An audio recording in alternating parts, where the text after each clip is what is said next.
आप लोग class 11th में आ चुके हैं और आप लोगों ने स्ट्रीम भी बड़ी अच्छी चूज कर ली है, पीसीबी।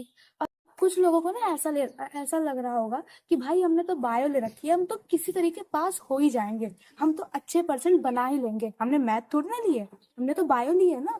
तो रीड कर दो, क्योंकि तुम बर्बाद होने वाले हो इस कंसेप्शन से।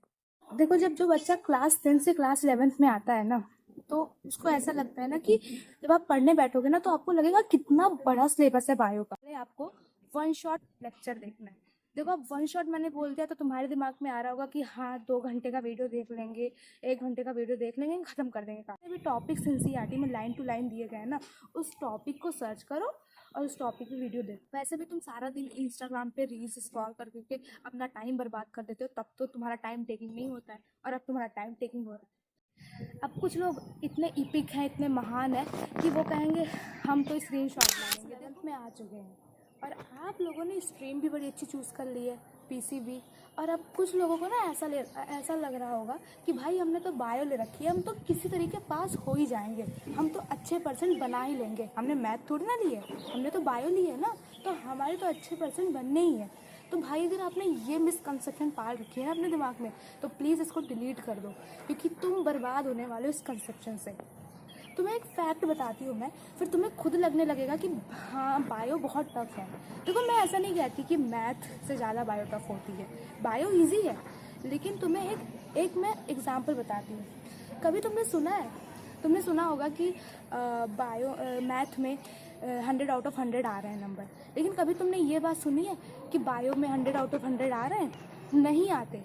क्या वजह है इसकी? क्योंकि वो एक थ्योरेटिकल पेपर होता है, और थ्योरेटिकल पेपर में अगर कभी ऐसे नंबर मिल भी जाते हैं ना, वैसे तो कभी मिलते नहीं, अगर मिल जाते हैं ना तो भाई कॉपी रीचेकिंग में चली जाती है, और जैसे रीचेकिंग में गई वैसे 1-2 नंबर तो कट जाते हैं। अब मैं ये सारी चीज़ें बता क्यों रही हूँ आपको? क्योंकि हम जानने वाले हैं बायो की स्ट्रैटेजी।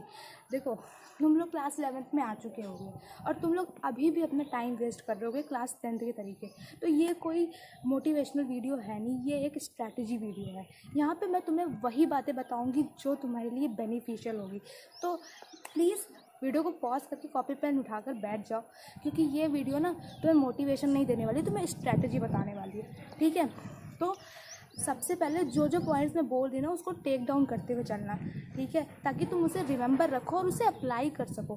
देखो, तो सो फ्रेंड्स, जैसा कि आप सब जानते हैं कि ये आपका और हमारा प्रीटी सा चैनल है, डिशन अदिति। तो आप प्लीज़ इसको सब्सक्राइब करिए और इसको सपोर्ट करिए। ठीक है? तो अब हम चलते हैं हम वीडियो को स्टार्ट करते हैं। तो अब हम बात करते हैं कि आखिर बायो में हम कैसे अच्छे मार्क्स स्कोर कर सकते हैं। और क्लास 11th में जब जो बच्चा क्लास 10 से क्लास 11th में आता है ना, तो उसको ऐसा लगता है ना कि जब आप पढ़ने बैठोगे ना, तो आपको लगेगा कितना बड़ा सिलेबस है बायो का। सच बता रही हूँ मैं कि दुगना सिलेबस बना देते हैं क्लास 11th में। और भले ही कॉन्सेप्ट आपने प्रीवियस क्लासेस में पढ़ रखा होगा, लेकिन अब उसको कौन याद रखता है प्रीवियस कॉन्सेप्ट? तो इसीलिए अब आपको बेसिक इन्फॉर्मेशन चाहिए, अब आपको ज़रूरत है एक डीप नॉलेज की। ठीक है? और अब आपको ज़रूरत है एक बेसिक स्ट्रैटेजी की, जो मैं बताने वाली हूँ। तो सबसे पहले अगर आपको कुछ करना है, तो सबसे पहले आपको वन शॉट लेक्चर देखना है। देखो, अब वन शॉट मैंने बोल दिया तो तुम्हारे दिमाग में आ रहा होगा कि हाँ 2 घंटे का वीडियो देख लेंगे, 1 घंटे का वीडियो देख लेंगे, ख़त्म कर देंगे कहानी। नहीं, ऐसा नहीं करना है, बिल्कुल भी नहीं करना है। तुम्हें ना टॉपिक वाइज वीडियोस उठा के देखने हैं। मान लो तुम्हारा चैप्टर है एनिमल किंगडम। अब उसमें जितनी भी चीज़ें आ रही है ना, जितने भी टॉपिक्स एनसीईआरटी में लाइन टू लाइन दिए गए हैं ना, उस टॉपिक को सर्च करो और उस टॉपिक पे वीडियो देखो। मुझे पता है ये थोड़ा टाइम टेकिंग होगा, लेकिन ये कितना बेनिफिशियल होगा ना, जब तुम्हारे मार्क्स आ रहे होंगे ना, तब तुमको पता चलेगा। और वैसे भी तुम सारा दिन इंस्टाग्राम पे रील्स स्क्रॉल करके अपना टाइम बर्बाद कर देते हो, तब तो तुम्हारा टाइम टेकिंग नहीं होता है, और अब तुम्हारा टाइम टेकिंग हो रहा है। और मेरी एक और बहुत इंपॉर्टेंट बात जो तुम्हें नोट करनी है कि जब तुम लेक्चर देख रहे होगे ना, तब तुम्हें वहीं पर लेक्चर के साथ साथ नोट्स बनानी है। अब कुछ लोग इतने इपिक हैं, इतने महान हैं कि वो कहेंगे हम तो स्क्रीनशॉट ले लेंगे। देखो भाई, जो तुम बायो ले रखे हो, तुम्हें इतना तो पता होना चाहिए कि जब तुम लिख रहे होते हो ना, तुम्हारे सेंसेस एक्टिव होते हैं, और जब तुम्हारे सेंसेस एक्टिव होंगे ना तो वो न्यूरॉन्स के साथ तुम्हारे ब्रेन में कोऑर्डिनेट करेंगे, और जब तुम्हारा ब्रेन कोऑर्डिनेट कर रहा होगा ना तुम्हारी मेमोरी पावर, तुम जो लिख रहे होगे ना वो तुम्हें मेमोराइज हो जाएगा। तो इसलिए प्लीज़ नोट्स बनाओ उसके साथ। अब नेक्स्ट स्टेप हमारा आता है कि हमने लेक्चर वॉच कर लिया, टॉपिक वाइज हमने नोट्स बना ली। अब हम आधे प्रो तो अभी बन गए हैं। अब आधे प्रो हम कैसे बनेंगे, हम एनसीईआरटी रीडिंग पर आएंगे, और जब हम एनसीईआरटी रीडिंग पे आएंगे ना, जो हमने नोट्स बनाई होगी ना वो हमें बहुत हेल्प करेगी। तुम ही कहते हो ना कि तुमको एनसीईआरटी की लाइन बहुत हाई लेवल की लगती है, अब तुम्हारे लिए वो एनसीईआरटी की लाइन ना वो बच्चों का खेल बन जाएगी। अब तुम खुद पढ़ोगे नहीं, दूसरे को पढ़ाने लगोगे। अब नेक्स्ट हमारा स्टेप होगा रिवाइज का। हाँ, अब हम नहीं सॉरी अब हमारा नेक्स्ट स्टेप होगा एनसीईआरटी के क्वेश्चन आंसर अटेम्प्ट करने का, जो तुम लोग बहुत ज़्यादा स्किप कर देते हो।